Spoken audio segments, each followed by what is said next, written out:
Okay, let's see another hand. This one is against Daniel Negreanu. So, I love playing against Daniel. We always have fun. yeah. Explain us the hand, please. So me and Daniel have never played against each other.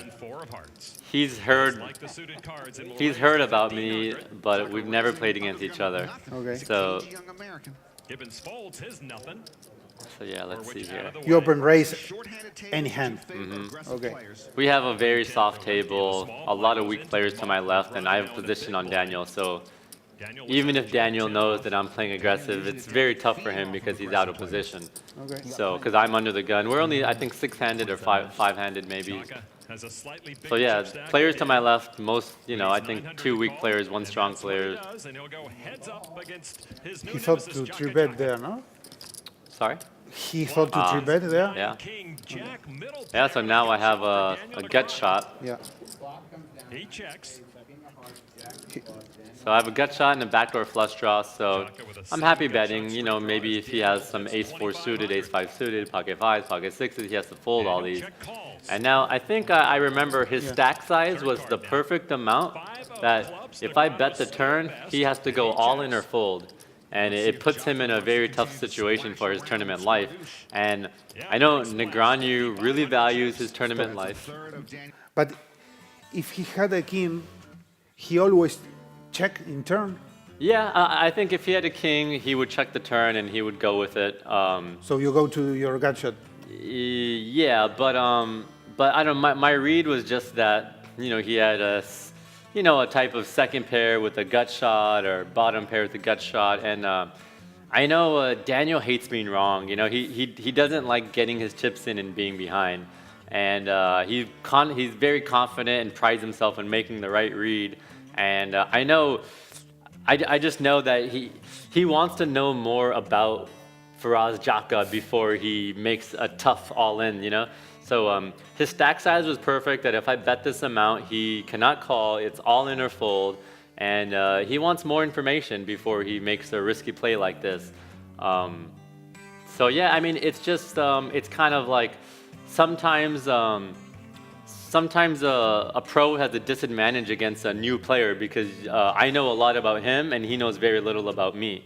Yeah. Which sometimes I'm in that situation where I get a lot of players who I don't know who they are and they know who I am, so they have an advantage. And you're playing a guessing game kind of. So I had the advantage here because I knew more about him than he did than me. Okay, yeah. Let's see the finish of the hand. Remaining chips. This is either fold or so he have to call or... Obviously, he had to go all in or fold. Yeah, if I remember correctly, his stack was the amount where he had to go all in or fold. But isn't rare he call flop and he fold turn? Because that 5 would change.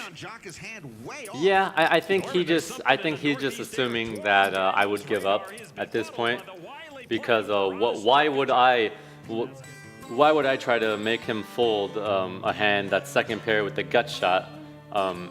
It's almost like a reverse psychology. Yeah, he looks so strong that a pair and a gut shot that he's not going to fold. Therefore, why would I bet unless I had it? So it's kind of like it's just a reverse psychology. So Daniel is maybe thinking I look strong, so why is he still betting again? He must have something. What makes the difference between a great poker player and a pro? Like a great pro or a pro? Or? No, a great poker player and a really pro poker player. Yeah, I mean, I think what makes the difference is, a good professional studies the game, reviews the game. He or she does the extra steps it takes.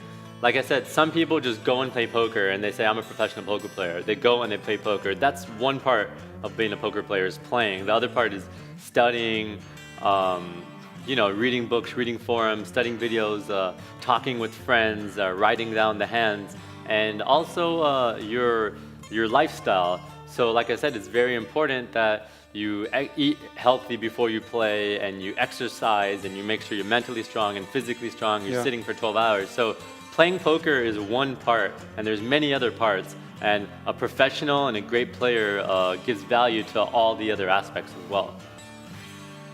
Do you have more in life than you ever dream of? Yeah, you know what? In a way, I do. I mean, when I was younger, I never could have imagined I was living this lifestyle. I didn't have interest in traveling. Was a little boy in San Jose, California. I thought I would be involved in some business, and now I'm traveling the world. I'm playing poker. I've met all sorts of people, and I'm still doing business in the things that I was originally interested. So, yeah, I mean, I'm very fortunate and lucky to have the lifestyle. You're and a everything chosen I have. one. Yeah, I mean, I don't know if I'd use the word chosen one, but it's about putting yourself in a position to have good things come your way. Suppose we have a time machine Yeah. and you could go and put there a day. Which would be that day and why? If to change something in my past, nothing. I would not change anything. No. And because right now, everything that I am, it's because every difficult situation I had in life. So when I lost all my bankroll and I went through a very tough time, this made me stronger, and this makes me who I am today. When I was a kid and maybe someone picked on me or gave me a hard time, this was also a moment that taught me a lot. So I would never take away any negative or bad thing that happened in my past, because if I take that away, then I wouldn't be who I am today. So a lot of people are scared to experience controversy, or they're scared that, if I do this business or go on this trip, then I might be in a difficult situation. Instead, you should embrace those difficult situations, because those are opportunities to grow and learn. So there's nothing I would want to change. I mean, I'm happy and want to take it in stride and be proud of everything, That's amazing. Yeah. Let's play the last game. Okay. I'm More going to games. show you another picture, and you have to choose one of these players. Yeah. You know all of them. Yeah. And you have to choose one. Choose what? Why am I choosing them? Okay. Anything you want. Base it on anything you want. Okay. You sell Galfon because you want Galfon, and there is no explain. Just pick one? Yeah. Base it on anything you want. Okay. I'll pick Ike. Why? Ike, I like his style. He's Okay. he's got like a goofy, quirky personality, but he's a smart, intelligent guy too. Yeah, I don't know. I don't have any reason, but yeah, he seems like a cool guy. You nice play guy. against him? I've played against him a few times, not too much. We play in a lot of different games than each other. I know he plays a lot of cash games and like big cash games and stuff, and I'm doing a lot more tournaments on tour. But yeah, once in a while. I mean, he does play tournaments as well, so yeah, we clash once in a while. Okay, let's see another one. Ooh. This is a tough one. Who do I choose between these two? I'm gonna go with Helmuth. I'm gonna choose Helmuth because a lot of people dislike the way Helmuth can carry himself at the table sometimes, and a lot of people give him a hard time. But I know Helmuth personally, and he's actually away from the poker table. He's one of the nicest guys I know. He's very caring, has a very good heart, and he is genuinely a very good person. And I think at the poker table, he's so caught up in winning and being the best that he gets very emotional, and sometimes this makes him say some mean things to people. But when he's away from the table, he talks about it, and he knows that he does this, and he doesn't like that. So I admire the fact that someone could admit when they're wrong, and I just think that because so many people get mad at the way he is, that he needs some people to stand up for him and understand that he actually is a good person away from the table. Okay. So I'll pick Helmuth for that reason. Okay. Ooh. Why would I? You play against all these people? I play basketball with JC Tren. A prop bet or not? No, just for fun. Sure, for fun. And me and Antonio, we go out for restaurants and we party together sometimes. It's good at basket. Yeah, he's good. He's Yeah? got a good shot. Okay. I'm gonna go with Antonio. I gotta give love to my buddy Antonio. Yeah, we actually we randomly will run into each other somewhere around the world. One time I was in Costa Rica, Yeah. very small beach, very small, with my friend Alex Fitzgerald, Assassinato, and I see someone in the water, and they're going. I say, is this Antonio in Costa Rica? No poker tournament, no nothing, and we ran into each other, and him and Brian Rast were there, and some other players, and we ended up doing whitewater rafting and zip lining and some fun stuff together. So Antonio's a fun guy. He's I love going out with him and hanging out with him. He's always got good energy, and he's always cracking jokes. So Antonio's the man. Okay. Philip Gruesome. Gotta go with Phil. Okay. Phil Bort is one of my favorite people. He's hilarious. He's a funny, goofy German guy, and he's very smart, very intellectual. And recently he's actually gotten involved in some businesses, and he decided that he's gonna focus all his time and money outside of poker into making sure he's doing something good for the planet. So he started a charity, and he's getting involved in businesses, and he's really taking initiative to make a difference in the world. So yeah, he's a friend of mine. He made great results in heavy rollers. Oh yeah, he's an amazing player. So an amazing player, and even more so an amazing person. So I love Philip, and I know him personally. Okay. Rankamaya on the this right. is hard because they're both It's like a best purpose. friends. They're best friends. Let's see. Which is better in poker? I'm not gonna answer that. Okay. I'm not gonna answer that. They're both good. They're both great. Okay, They're gonna, okay. Maybe they kill me if I answer it. Okay. I'm gonna go with Fabian. I love Fabian. We have he almost looks like a Greek god in there, like a Zeus. We have like a lot of like high level philosophical conversations. We just talk about different philosophies.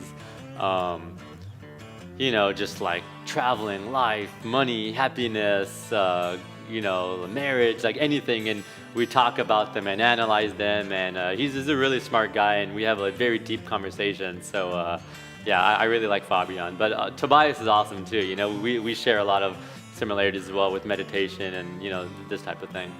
Okay.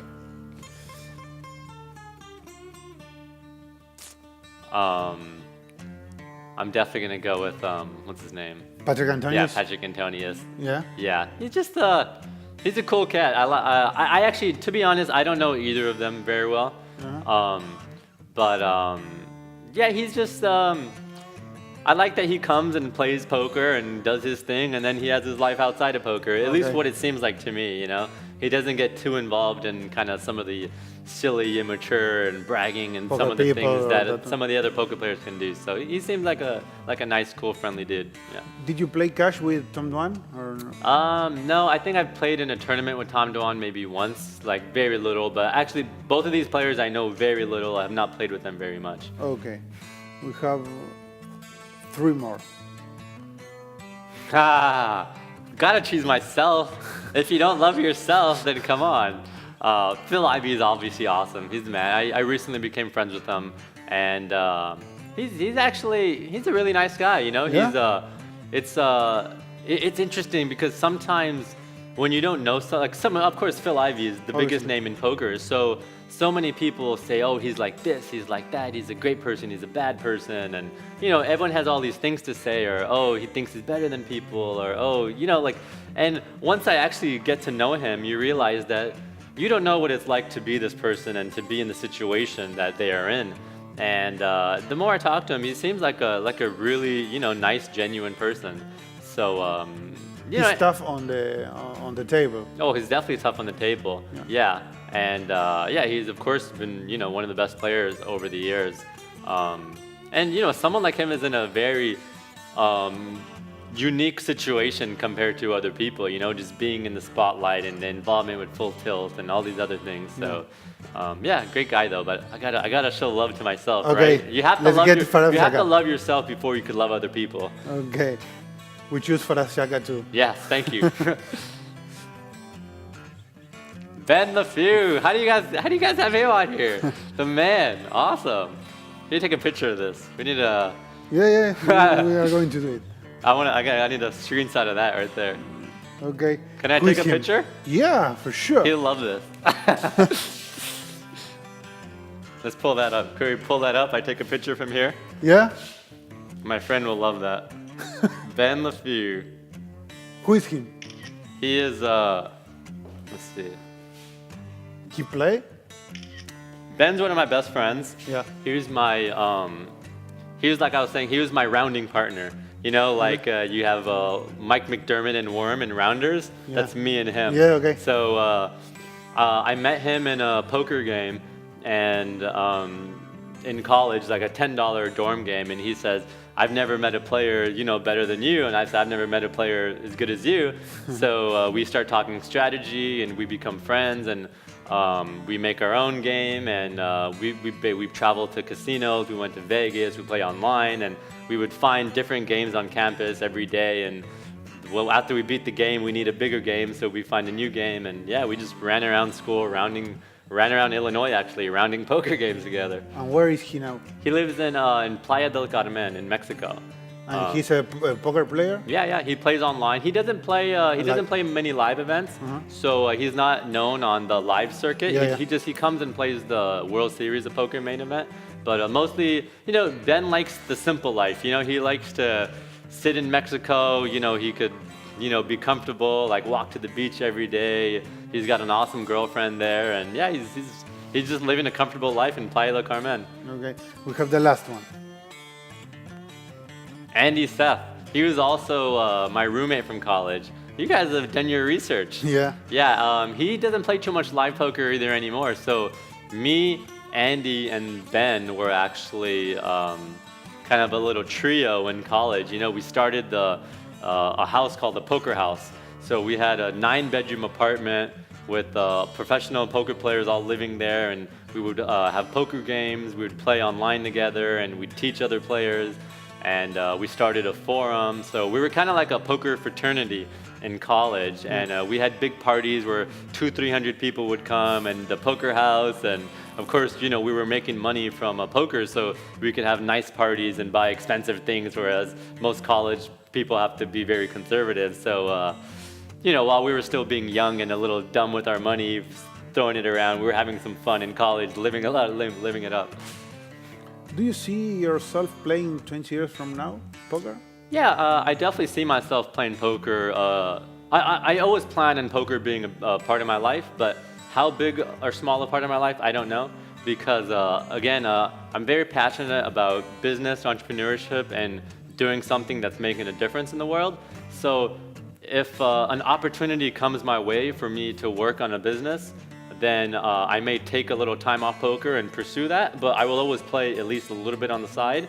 And once this business opportunity has moved on, then I will come back and play again full time.